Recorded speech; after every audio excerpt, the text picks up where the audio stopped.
ટ્રમ્પે ફરી એકવાર ઈરાનને ધમકી આપી છે। ઈરાને સમજૂતી ન કરી તો પાવર પ્લાન્ટ ઉપર હુમલો કરવાની ટ્રમ્પની ધમકી।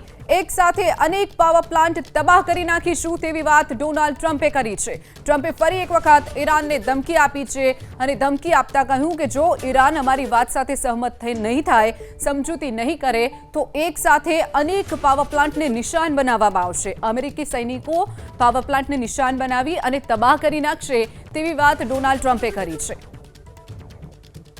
તો ઈરાને સમજૂતી ન કરી તો પાવર પ્લાન્ટ ઉપર હુમલા કરવાની ધમકી ડોનાલ્ડ ટ્રમ્પે આપી છે। ફરી એક વખત ઈરાનને ડોનાલ્ડ ટ્રમ્પની ધમકી। ઈરાન સમજૂતી માટે તૈયાર નહીં થાય, સમજૂતી નહીં કરે તો પાવર પ્લાન્ટ ઉપર હુમલો કરીશું તેવી ધમકી ડોનાલ્ડ ટ્રમ્પે આપી છે।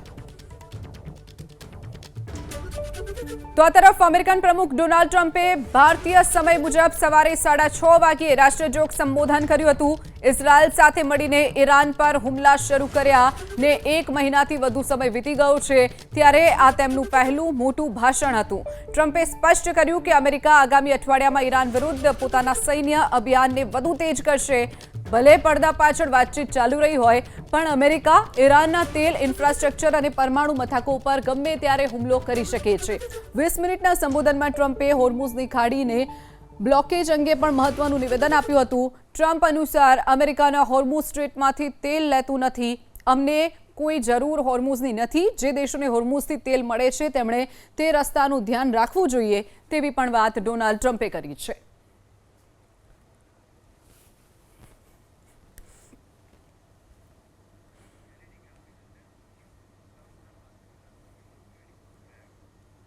તો જે રીતે યુદ્ધનો આજે 34મો દિવસ છે, આજે ડોનાલ્ડ ટ્રમ્પે જે ભાષણ આપ્યું હતું અમેરિકી નાગરિકોને તેની 10 મોટી વાતો ઉપર નજર કરીએ તો પહેલી વાત, ઈરાનની સેનાના અમેરિકાના કંટ્રોલમાં છે તેવી વાત ડોનાલ્ડ ટ્રમ્પે કરી છે। ઈરાની સેના અમેરિકાના કંટ્રોલમાં છે, ઓપરેશન એપિક ફ્યુરી સફળ રહ્યું છે તે પણ વાત ડોનાલ્ડ ટ્રમ્પે પોતાના ભાષણમાં કરી હતી।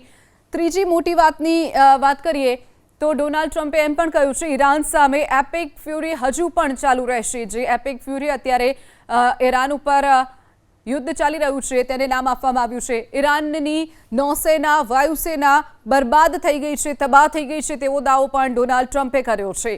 આજે સવારે જે ડોનાલ્ડ ટ્રમ્પે રાષ્ટ્રજોગ સંબોધન કર્યું હતું, અમેરિકા લક્ષ્ય પૂર્ણ કરવાની નજીક છે તેવી પણ વાત ડોનાલ્ડ ટ્રમ્પે કરી છે।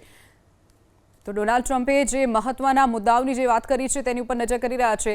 અમેરિકાની સુરક્ષા સૌથી પહેલી પ્રાથમિકતા રહેશે તેવી પણ વાત ડોનાલ્ડ ટ્રમ્પે કરી છે। તો યુદ્ધમાં ઈરાન સામે અભૂતપૂર્વ જીત થઈ હોવાનો પણ દાવો ડોનાલ્ડ ટ્રમ્પ કરી રહ્યા છે। સતત દાવાઓ ડોનાલ્ડ ટ્રમ્પ કરી રહ્યા છે।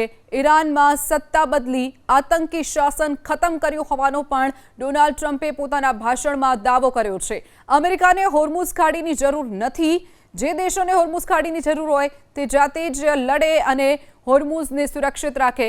અમેરિકાએ ઇઝરાયલમાં વિનાશ રોક્યો છે તેવી પણ દાવો ડોનાલ્ડ ટ્રમ્પે પોતાના ભાષણમાં કર્યો હતો।